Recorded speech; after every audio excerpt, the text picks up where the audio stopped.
શું ગુજરાતમાં ઠાકોર સમાજની એકતા ખતમ થઈ રહી છે?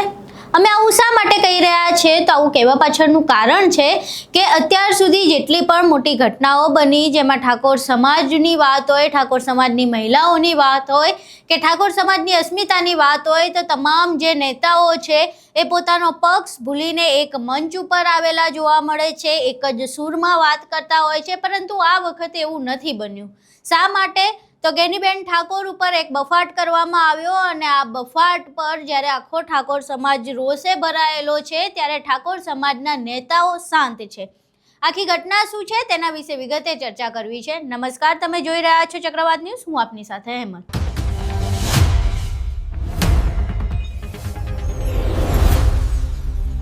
ગુજરાતમાં જો કોઈ સમાજની એકતાનું ઉદાહરણ આપવામાં આવતું હોય તો એ ઠાકોર સમાજની એકતા છે. કારણ કે આપણે દરેક મોટા પ્રશ્નો હોય, સમસ્યા હોય, જેમાં ઠાકોર સમાજની અસ્મિતા કે ઠાકોર સમાજના લોકો જોડાયેલા હોય, તેમના ઉપર થતા અત્યાચાર, અપમાન હોય, તો તમામ જે ઠાકોર સમાજના નેતાઓ છે તે પોતાનો પક્ષ ભૂલીને એક મંચ ઉપર, એક સૂર પર વાત કરતા જોવા મળે છે. પરંતુ આ વખતે એ વાત નથી થઈ રહી. ગેનીબેન ઠાકોર, જે ઠાકોર સમાજના એક મોટા નેતા છે, કોંગ્રેસથી બનાસકાંઠાના સાંસદ છે, આ ગેનીબેન ઉપર ભાજપના પ્રદેશ પ્રમુખ જગદીશ વિશ્વકર્મા દ્વારા એક ટિપ્પણી કરવામાં આવી. એ ટિપ્પણી એવી હતી કે ગેનીબેનના સાડીના પાલવમાં બાંધેલી ગાંઠમાંથી અમે સીટો આંચકી લીધી. આ નિવેદન સામે આવ્યું ત્યારથી ઠાકોર સમાજના લોકો રોષે ભરાયા છે કે અમારી જે મહિલા છે, ઠાકોર સમાજની મહિલા છે, ઠાકોર સમાજની બેન કહેવાય એવા ગેનીબેન વિશે આવા અભદ્ર શબ્દો કેવી રીતે વાપરવામાં આવી શકે? આ પ્રકારની ટિપ્પણી કોઈ દિવસ ઠાકોર સમાજ નહીં ચલાવી લે. ઠાકોર સમાજમાંથી માફી પણ માંગવા માટેની માંગ કરવામાં આવી રહી છે કે જગદીશ વિશ્વકર્માએ આ મામલે માફી માંગવી જોઈએ. પરંતુ જે ઠાકોર સમાજના નેતા છે અલ્પેશ ઠાકોર, આ સિવાયના જે બીજા ઠાકોર સમાજના નેતાઓ છે જે ભાજપમાં છે, જે તેમના અત્યાર સુધીના કોઈ નિવેદનો સામે નથી આવ્યા. એવું કહેવાય છે કે ઠાકોર સમાજના જે નેતાઓ છે તે પક્ષ ભૂલીને કામ કરતા હોય છે, તે સમાજ માટે કામ કરતા હોય છે. પરંતુ જ્યારે સમાજની એક મહિલા ઉપર આવી ટિપ્પણી કરવામાં આવે છે ત્યારે ઠાકોર સમાજના આ નેતાઓ ભેગા નથી જોવા મળી રહ્યા. આ પહેલી વખત ક્યારેક કદાચ એવું બન્યું હશે કે ઠાકોર સમાજના નેતાઓ જે છે એમણે પક્ષ ભૂલીને સમાજ માટે અવાજ નથી ઉઠાવ્યો. એટલે ક્યાંક ને ક્યાંક ઠાકોર સમાજમાં એ વાતમાં પણ રોષ જોવા મળી રહ્યો છે કે સમાજના નેતા આ વખતે એક નથી થયા.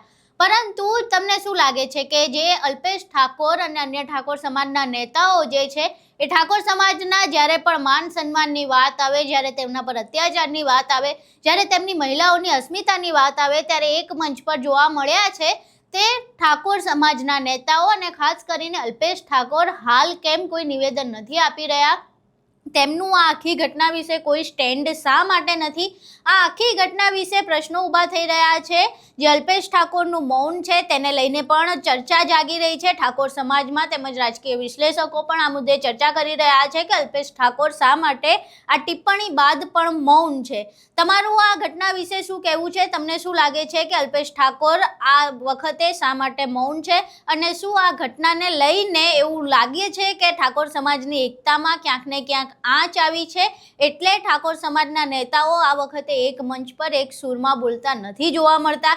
કે પછી આ ફક્ત વાતો છે કે સમાજ પહેલા અને પક્ષ પછી, પરંતુ જ્યારે પક્ષના આવડા મોટા નેતા આવું કોઈ નિવેદન આપે ત્યારે પક્ષ જ પહેલા થઈ જાય છે અને સમાજ પછી? તમારું આ આખી ઘટના અને જે ઠાકોર સમાજના મોટા નેતાઓ છે તેમના મૌન વિશે શું માનવું છે? તમારા મંતવ્યો અમને કોમેન્ટ બોક્સમાં જરૂર જણાવજો. વિડીયો પસંદ આવ્યો હોય તો વિડીયોને લાઇક કરજો, શેર કરજો અને અમારી ચેનલને સબસ્ક્રાઇબ કરવાનું ભૂલશો નહીં. નમસ્કાર.